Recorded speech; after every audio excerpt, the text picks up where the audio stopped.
Hello Game fan, I have fantastic games and updates with one particularly unique entry, and with no time to lose, let's begin with the 1.0 release of Boneraiser Minions, one of the better Vampire Survivors clones due to its minion mechanic, so pick it up if you have not.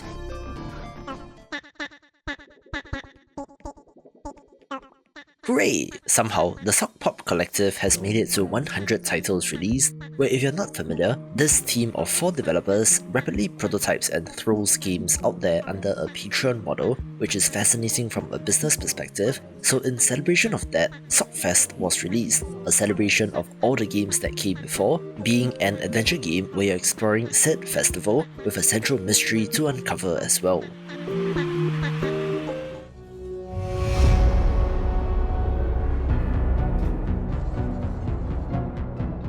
This video is brought to you by Toy Tactics, a real-time strategy game with physics, where the way that this game is controlled is pretty unique and worth a mention. If you were unable to tell from the footage, yes, you are indeed commanding your troops by drawing formations on the battlefield, so it is not a simple group and right-click to attack.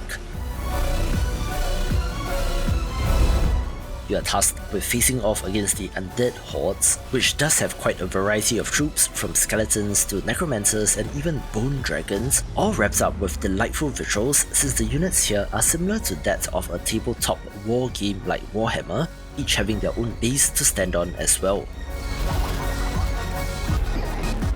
This will be releasing in Steam Early Access today, where despite the label, we'll have 3 fully playable campaigns, each having 12 missions of their own, as well as a sandbox skirmish mode and a puzzle-type tactical mode at launch, so that's plenty of content, so if it looks good, do pick it up via the link in the description below.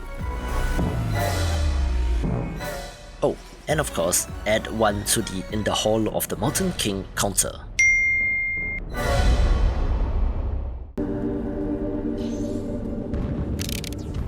The grimdark, eldritch horror roguelite platformer Source of Madness is pretty good, where even after releasing out of early access, this developer has continued to support the game with more content and updates, the latest of which is titled Well-Being.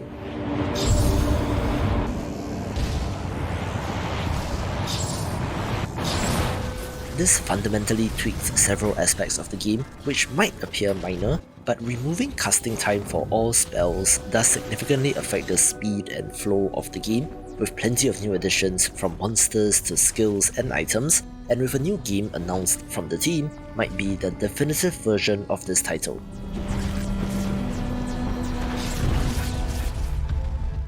A very impressive and popular survival crafting title like Subnautica is The Planet Crafter, receiving a new update in early access titled Fish and Drones, which of course adds fish and drones. The core game has you attempting to terraform a planet, eventually turning it into one that is able to sustain life, where drones increase the effectiveness of your resource gathering, and you're now able to breed fish to enhance the ecosystem, making this even better.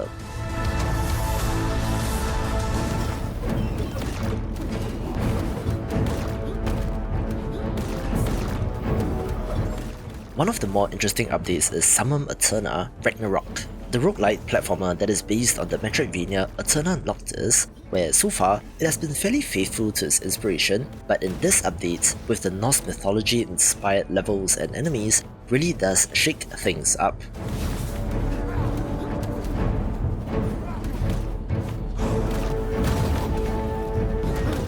This includes a new world with new enemies and bosses, as well as the usual tweaks and additions, where the developer has really been busy at work with this in early access, releasing one significant update after the next, and is still relatively underrated, all things considered.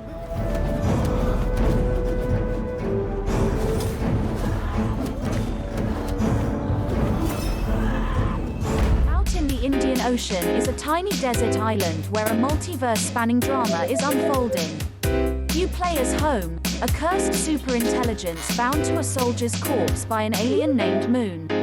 As you help Moon care for the island's inhabitants, Home will gain powerful abilities like super strength, lightning speed, and stealth, allowing Home to explore more of the island and capture a variety of whispers, playful sprites that love disguises.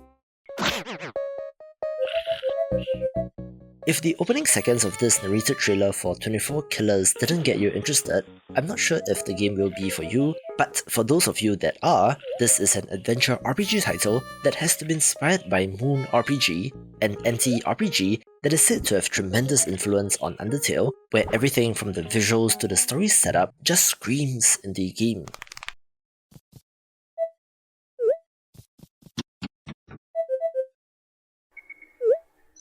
It has had quite a quiet release so far and deserves more attention, if only for just how unique and weird this is, especially in 2023, so give it a go if you're interested.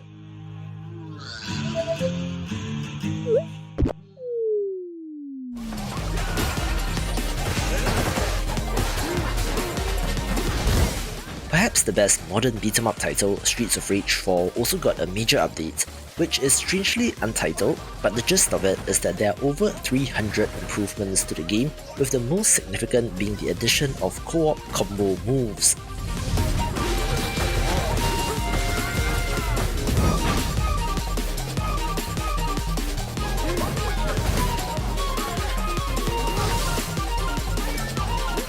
This was perhaps the missing piece of the puzzle when it came to this game, where combo moves with friends are just awesome in a beat 'em up, so it's worth playing through again.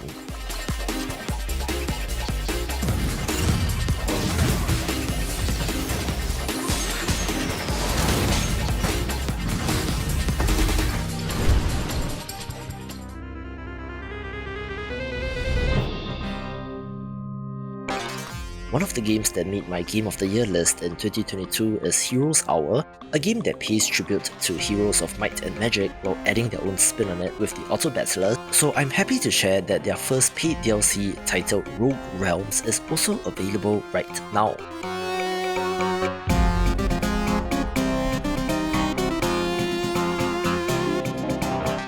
This is a major expansion for the game, adding a new rogue faction that gathers together all the neutral creatures into a faction, where each of the original 12 factions do get new units and mechanics, with this update adding 67 new units, 24 new heroes, 28 new skills, 25 new town buildings, new siege weapons, new map types and a whole lot more, so if you love the original, this is a no-brainer.